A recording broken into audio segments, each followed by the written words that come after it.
कानून सबके लिए बराबर है, चाहे वो राष्ट्रपति का बेटा हो, चाहे वो किसी किसान का बेटा हो, चाहे वो किसी मजदूर का बेटा हो। कानून सबके लिए बराबर है। जवान किसान के बेटे ही ज्यादातर पहलवान होते हैं, उनकी बात भी नहीं रखी। बेटी बचाओ बेटी पढ़ाओ बहुत बड़ी बात है। मोदी जी अपनी लैंग्वेज थोड़ी सुधारिए। मैंने इंदिरा गांधी जी को तो नहीं देखा, लेकिन मैंने हाँ इंदिरा गांधी रूपी प्रियंका गांधी जी को देखा है जो दुर्गा के रूप में जिन्होंने ये कहा था मेरे लहू का कतरा कतरा आएगा देश के काम, ये कहकर इंदिरा ने सैली सीने पर गोली थमा। मैंने इंदिरा गांधी जी को देखा है और मैं उनके साथ हूँ। इंदिरा गांधी जी वो प्रियंका गांधी जी को देखा है। अगर मैंने प्रियंका गांधी जी को देख लिया तो मैं तो धन्य हूँ कि मैंने इंदिरा गांधी जी को भी देख लिया। और मन की बात में कुछ नहीं चल रहा है, सिर्फ जुमले चल रहे हैं, सभी जानते हैं। अगर हम पार्टी लाए हैं तो पार्टी को गिरा भी सकते हैं। देखिए जबरदस्ती कहाँ है, हम अपने हक की बात कर रहे हैं। मैं आज पहलवानों के समर्थन में आई हूँ और साफ सरकार को घेरने के लिए विपक्षी पार्टी भी आ रही है, काफ़ी लोग आ रहे हैं, बड़े बड़े नेता आ रहे हैं और सरकार घिर रही है। सरकार के जो गलत काम है, सरकार के जो कानून के खिलाफ काम है, आज पहलवान उनके विरोध में बैठे हैं। आज पहलवान अपना हक मांगना है।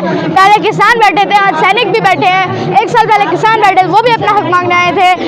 1 साल पूरा जन्मदिन मना के किसान गए थे और अब लगता है कि पहलवान भी बैठेंगे। ज़्यादा से ज़्यादा संख्या में लोग आए, समर्थन करें। जब पदक जीत के आते हैं तब पूरा देश उनकी वाहवाही करता है, लेकिन जब किसान मेहनत करता है, पहलवान मेहनत करता है, तब उनकी कोई मदद नहीं करता है। आप जबरदस्ती नहीं कर रहे हो, FIR भी हो गई है, क्या देखिए जबरदस्ती कहाँ है, हम अपने हक की बात कर रहे हैं। हम हक की बात, ये तो देश में संविधान में है कि आप अपने हक की बात कर सकते हैं, आप FIR कर सकते हैं, तभी तो कोर्ट कचहरी पुलिस है, वरना क्या जरूरत है इसकी ना बनाए। अब मोदी जी तो आत्मनिर्भर बनाने पे तुले पड़े।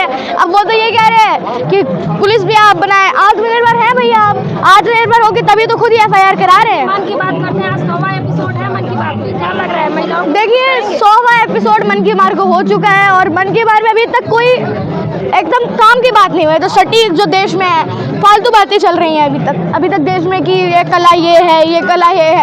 भैया वो हम टीचर से पूछ लेंगे, वो बात, ये कौन सी कला है, कौन सी कला है। आप देश की बात करिए, प्रधानमंत्री है, थोड़ा करिए कि लोगों से जुड़ते हैं, लोगों से कट के रहने वाले प्रधानमंत्री नहीं है लोगों के। अगर ये ऐसे लोगों के, तभी तो यही तो दिक्कत है, लोगों से जुड़ के रहते हैं और लोगों के काम नहीं करते हैं। अपने घर के लोगों को ज्यादा काम नहीं करते हैं ना लोग, बाहर के लोगों के ज्यादा काम करते हैं। आपने भी देखा होगा, घर की मुर्गी तो दाल बराबर होती है, वही बात है। घर की मुर्गी दाल बराबर ना समझिए, हम ही आपको वोट देते हैं। और हाँ, अगर हम पार्टी लाए हैं तो पार्टी को गिरा भी सकते हैं। अगर पार्टी का एक पहिया है कुर्सी, जो मोदी जी आज जहाँ पे बैठे, योगी जी जहाँ बैठे, कोई भी राजनेता, सबसे बड़ा किसान, मजदूर, सरकारी कर्मचारी और बाकी आम जनता और पहलवान अगर हट गए, किसान हट गए थे तब तो कुर्सी लड़खड़ा गई थी।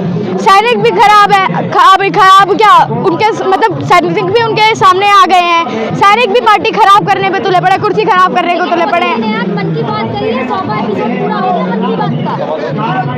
100वां एपिसोड मन की मार का हुआ है। मैंने भी आपको बताया 100वां एपिसोड मन की बात में कुछ नहीं चल रहा है, सिर्फ जुमले चल रहे हैं, सभी जानते हैं। इस्तीफा नहीं दूंगा, इस्तीफा देना पड़ेगा। बुझता हुआ अभी फिड़फड़ा रहे हैं ना, बुझता हुआ दिया जाता फड़फड़ाता है, ऐसे फड़फड़ा रहे हैं। अभी जल्दी बुझता हुआ दिया भी बुझेगा। भूषण सिंह पे जो आरोप लगे हैं वो जांच का विषय है, आरोप सिद्ध होगा तभी तो वो इस्तीफा देंगे। देखिए हम यही कह रहे हैं कि आप जांच में सहयोग करें। उन्होंने भी खुद भी बोला है, जैसे ही कोई बात होगी, जांच चल रही है, हम अपना हक की मांग मार रहे हैं, इस्तीफा दीजिए। जब आपको भी पता है आपने गलत काम किए हैं, आपने जो भी किया है, पहलवानों के साथ जो भी दुर्व्यवहार किया है, यौन शोषण किया है, जो भी बात है, आपको भी पता है कि आप भी जानते हैं भगवान सबका गवाह होता है, अल्लाह राम रहीम, जो भी है सब आपके गवाह है ना। लेकिन ये तो साजिश है ना कांग्रेस की और तमाम अन्य लोग की पक्ष की। देखिए ये गोदी मीडिया तो यही कहेगी, वो तो सब जानते हैं। गोदी मीडिया अपनी मीडिया को बचाने के लिए कुछ भी कर सकती है। लेकिन विपक्षी जो है इस पहलवान के धरना को जो है एक एजेंडा के तौर पे इस्तेमाल कर रही है। देखिए अब पार्टियों को मौका चाहिए होता है, वो चाहे बीजेपी, अगर आम आदमी पार्टी गलती करेगी तो बीजेपी मौके को पकड़ने की कोशिश करेगी, कांग्रेस करेगी तो आम आदमी पार्टी पकड़ने की कोशिश। सारी बातें हैं, पार्टियों को मौका चाहिए होता है दूसरी पार्टी को घेरने का, वो बात है। और कल प्रियंका गांधी जी नहीं आई थी। मैंने इंदिरा गांधी जी को तो नहीं देखा, लेकिन मैंने हाँ इंदिरा गांधी रूपी प्रियंका गांधी जी को देखा है, जो दुर्गा के रूप में जिन्होंने ये कहा था मेरे लहू का कतरा कतरा आएगा देश के काम, ये कहकर इंदिरा ने सैली सीने पर गोली थमा। मैंने इंदिरा गांधी जी को देखा है और मैं उनके साथ हूँ। इंदिरा गांधी जी वो प्रियंका गांधी जी को देखा है। अगर मैंने प्रियंका गांधी जी को देख लिया तो मैं तो धन्य हूँ कि मैंने इंदिरा गांधी जी को भी देख लिया। और इंदिरा गांधी जी वो है जिन्होंने 2 लाल ही नहीं, 2 पुत्र ही नहीं, एक देश को जन्म दिया, एक मुल्क को जन्म दिया, बांग्लादेश को जन्म दिया। बहुत बड़ी बात है। और प्रियंका गांधी कल समर्थन में उतरी थी, केजरीवाल भी आए थे, काफ़ी नेता है, आगे सब समर्थन में है। आपने शेर को नहीं देखा मोदी जी से? शेर को, एक अकेला शेर सब पर भारी है, वो नहीं देखा आपने? एक अकेले शेर को भी आप क्यों विरोध कर रहे हैं मोदी जी का? मोदी जी तो कहते हैं बेटी बढ़ाओ बेटी पढ़ाओ। आपके मुंह से भी बेटी पटाओ निकल रहा था, सच निकल जाता है कि बेटी बचाओ बेटी पटाओ, उन्होंने खुद भी बोला था। क्या स्लिप ऑफ टंग? यही बात अगर राहुल गांधी कर रहे थे, वो पप्पू है। Slip of tongue Rahul Gandhi का भी होता है। क्यों नहीं? गलत बोल रही हूँ? नहीं, वो उनके भी जुबान लड़खड़ाती है। तो क्या वो तो मोदी जी भी आज से मोदी जी को क्या हम पप्पू कह सकते हैं? कह सकते हैं? क्यों नहीं कह सकते? जब उनकी स्लिप ऑफ टंग हो रहा है, राहुल गांधी का होता है, वो पप्पू है, तो मोदी जी क्यों नहीं है? बेटी बचाओ बेटी पढ़ाओ बहुत बड़ी बात है। मोदी जी अपनी लैंग्वेज थोड़े सुधारिए। गौरव है प्रधानमंत्री जी, देश के गौरव, विदेशों में टंका बजता है। प्रधानमंत्री से ज्यादा देश के गौरव हमारे पहलवान हैं, जो देश के से दूसरे देश से सोना पदक जीत के आते, ओलंपियन मेडलिस्ट है। वो देश के सोना, प्रधानमंत्री जी तो एक कारपेट से उस कारपेट में चले जाते हैं, उस कारपेट से उस कारपेट में चले जाते हैं। उनकी क्या बात है? पहलवानों को देखिए, पहलवानों ने यहाँ तक खाने पीने की बात तो छोड़ दीजिए, पहलवानों ने यहाँ तक बोल दिया है कि मेरी जान को खतरा है। तो सभी जान सकते हैं, जब पहलवान ये तक कह रहा है कि जान को खतरा है, बहुत दुख की बात है। मेरे को बड़ी शर्म आती है कि मेरे देश में, हिंदुस्तान जैसे देश में, जहाँ इंदिरा गांधी ने जन्म लिया, जहाँ हमारे लाल कृष्ण, हमारे लाल है ना, उन्होंने जन्म लिया, उन्होंने नारा था जय जवान जय किसान। किसानों की भी बात नहीं रखी, जवान की भी बात नहीं रखी, है ना। और जवान किसान के बेटे ही ज़्यादातर पहलवान होते हैं, उनकी बात भी नहीं रखी। क्या देश, मेरे को बहुत शर्म होती है। यहाँ हाँ सब जानते हैं कि मुझे भी प्रधानमंत्री बनना है, मुझे भी पॉलिटिक्स में जाना है। अगर ऐसा दिन आया, मैं भी अगर प्रधानमंत्री हुई, मंत्री भी हुई, तो मैं बिल्कुल ये नहीं चाहूँगी कि देश में ऐसा दिन आए कि पहलवान, किसान, सैनिक ऐसे देश मोड़ पे आ जाएं कि उन्हें फुटपाथ पर सोना पड़े।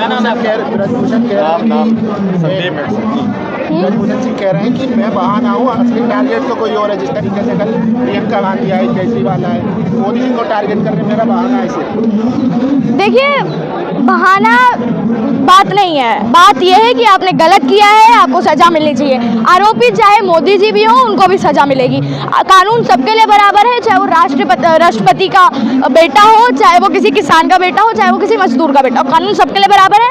अगर उन्होंने यौन शोषण किया है, अभी कार्रवाई चल रही है, अगर कार्रवाई सच साबित होती है या जो भी बात है, हम इस्तीफा मांग रहे हैं, बस कार्रवाई होगी तो आपको जेल भी जाना पड़ेगा। अच्छा, बीजेपी में जो नेता है, महिला नेता है, वो क्यों नहीं बोलती? इतनी सारी महिला नेता है, अपनी पार्टी को बचाने के लिए वो कुछ तो करेंगी। देखिए, अब मैं जिस पार्टी में हूँ और वो पार्टी गलत काम कर रही है, या तो मैं उस पार्टी को छोड़ के उसका विरोध करूंगी। अब पार्टी में रहते हुए थोड़ी ना विरोध करूंगी। स्मृति ईरानी है, भी काफ़ी सारी चीज़ें हैं, नहीं विरोध कर रही हैं कि पता है मेरी पार्टी है, वही ना समर्थन करना पड़ेगा। कुर्सी चली जाएगी ना भैया, उनकी भी मजबूरी है।